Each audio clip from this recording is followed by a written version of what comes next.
Hi అందరికి welcome back to my channel. ఈ వీడియోలో నేను మీకు అందరికి ఒబ్బట్లు ఎలా చేయాలో చూపిస్తాను. మీరు ఇంట్లో ఒకసారి ట్రై చేయండి. చాలా సాఫ్ట్ మళ్ళీ టేస్టీగా వస్తాయి. ఇప్పుడు నేను ఒక బేసన్ని తీసుకొని దాంట్లోకి 1.5 కప్ అయ్యేంత మైదాని వేసుకుంటా ఉన్నాను. 1/2 టీ స్పూన్ పసుపు, 1/2 టీ స్పూన్ ఉప్పు వేసుకొని బాగా కలుపుకుంటా ఉన్నాను. అదంతా బాగా కలుపుకుని ఇంకా దాంట్లోకి నీళ్ళు పోసుకొని కలుపుకుంటా అన్నాను. మీరు చపాతీ చేసినప్పుడు పిండి ఎలా కలుపుకుంటారు, అప్పుడప్పుడు నీళ్ళు పోసుకొని అట్లా ఈ మైదాని కూడా కలుపుకోవాలా, లేదంటే నీళ్ళు చాలా అయిపోతాయి. ఇప్పుడు దీంట్లోకి నేను 4 టేబుల్ స్పూన్లంతా నూనె వేసుకొని బాగా సాఫ్ట్గా కలుపుకుంటున్నాను. చూడండి, మైదా అంతా బాగా సాఫ్ట్గా కలిపినాను. ఇప్పుడు దీనిపైన ఒక ప్లేట్ని మూసి పెట్టుకొని నానకిద్దాము. ఇప్పుడు స్టవ్ పైన ఒక పాత్రను పెట్టుకొని దాంట్లోకి 1.5 కప్ అయ్యేంత కందిబ్యాలను వేసుకుంటున్నాను. అట్లే దాంట్లోకి 2 గ్లాసులు అయ్యాన్ని నీళ్లు పోసుకుంటున్నాను. నీళ్లు పోసుకుని ఇంకా దాంట్లోకి 1/4 టీ స్పూన్ అయ్యేంత ఉప్పును కూడా వేసుకుంటున్నాను. కందిబ్యాళ్ళు ఫస్ట్ ఎప్పుడు హై ఫ్లేమ్లో ఉడికించుకోవాలి. 5 నిమిషాలు ఒక పొంగు వచ్చి ఇంకా లో ఫ్లేమ్లో పెట్టుకొని ఉడికించుకోవాలా. చూద్దాం ఇప్పుడు కందిబ్యాళ్ళు ఉడికిండాయా లేదని. లేదు, ఇంకా ఉడికింది. ఇంకా ఒక 10 నిమిషాలు కందిబ్యాళ్ళు ఉడకల్లా.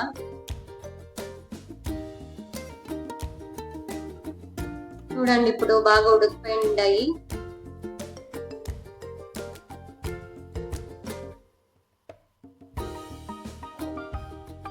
ఇప్పుడు స్టవ్ ఆఫ్ చేసుకొని దీనిపైన ఒక ప్లేట్ని పెట్టుకుంటా అన్నాను.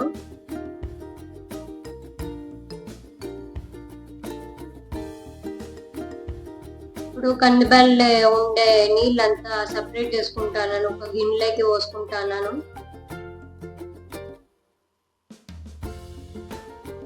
ఇప్పుడు ఈ కందిబ్యాళ్ళకి నేను 1.5 కప్ అయ్యేంత బెల్లం వేసుకుంటా అన్నాను.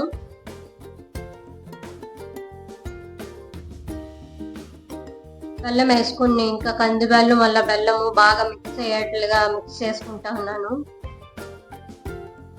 కందిబ్యాళ్ళు బెల్లము అంతా మిక్స్ అయ్యింది, మళ్ళీ ఆరిపోయింది. ఇప్పుడు మిక్సీలో జార్ తీసుకొని మిక్సీ జార్లోకి వేసుకుంటున్నాను. అట్లే దీంట్లోకి నేను 5 నుంచి 6 ఏలక్క పొట్టులు వేసుకొని రుబ్బుకుంటా ఉన్నాను. పూర్ణము రుబ్బిందైంది. ఇప్పుడు ఒక గిన్నెలోకి తీసుకున్నాను. అట్లే దీంట్లోకి నేను ఎండిపోయింది కొబ్బరి పొడిని వేసుకుంటా ఉన్నాను. ఇప్పుడు ఇదంతా బాగా మిక్స్ చేసుకుంటా ఉన్నాను. ఇదంతా బాగా మిక్స్ చేసుకుని ఇంకా పక్కకు పెట్టుకుంటా ఉన్నాను. ఇప్పుడు మైదా చూడండి ఎంత బాగా నానిందో. 3 ఇంకా 4 అవర్లు నానబెట్టింది నేను. అప్పుడే మనకి ఒబ్బట్లు బాగా సాఫ్ట్గా వస్తాయి. ఇప్పుడు ఒబ్బట్లు ఎలా చేసుకోవాలో నేను మీకు అందరికీ చూపిస్తాను. ఇప్పుడు అరచేతిలోకి కొంచెం నూనె వేసుకొని ఒక పెద్ద నిమ్మకాయ సైజ్ అంతా మైదాన్ని తీసుకొని రౌండ్గా చేసుకోండి. అరిచేయి అంతా ఒత్తుకోండి మైదాని కొంచెము. నేను వీడియోలో ఎట్లా చూపిస్తాను అట్లా.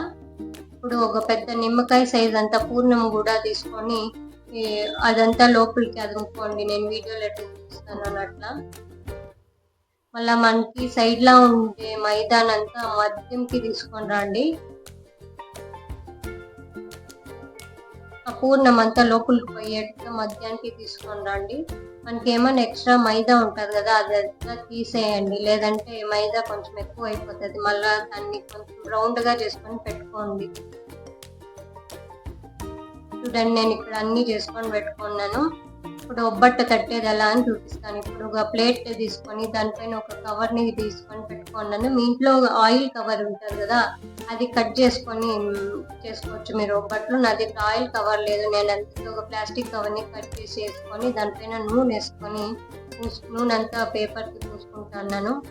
ఇప్పుడు మనం అప్పుడే మైదా పూర్ణం అంతా ఉంటలు చేసి పెట్టుకుంటాం కదా, అది ఒక ఉంట తీసుకొని నేను మీకోసం అని చూపిస్తున్నాను.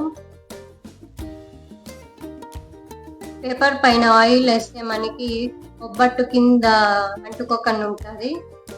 మనము మళ్ళీ ఒబ్బట్టు తట్టుకుంటాం కదా, అప్పుడు కొంచెం కొంచెం నూనె చేతికి పూసుకుంటా అంటే మన చేతికి కూడా అంటుకోకుండా ఉంటుంది. అలాంటి పెంచు పైన వేసేటప్పుడు చేతికి అంటుకుంటే ఒబ్బట్టు అంతా వెళ్ళిపోతుంది కదా. అందుకే కొందరికి పల్స్గా ఇష్టమవుతుంది, వాళ్ళు ఇట్లా పల్స్గా కొందరికి మందంగా ఇష్టమైతది. వాళ్ళు మందంగా కూడా తట్టుకోవచ్చు.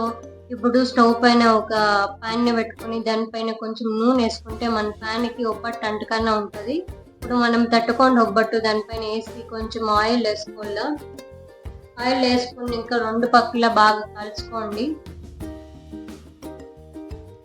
మనము ఫస్ట్ పాన్ పైన ఒబ్బట్టు వేసుకుంటాం కదా, తక్షణమే ఎత్తేయకూడదు. ఒక 10 సెకండ్లు ఇడ్చుకొని ఒబ్బట్టుని రివర్స్ చేయాల, లేదంటే ఒబ్బట్టు అంతా పాన్ కి అంటుకుపోతుంది.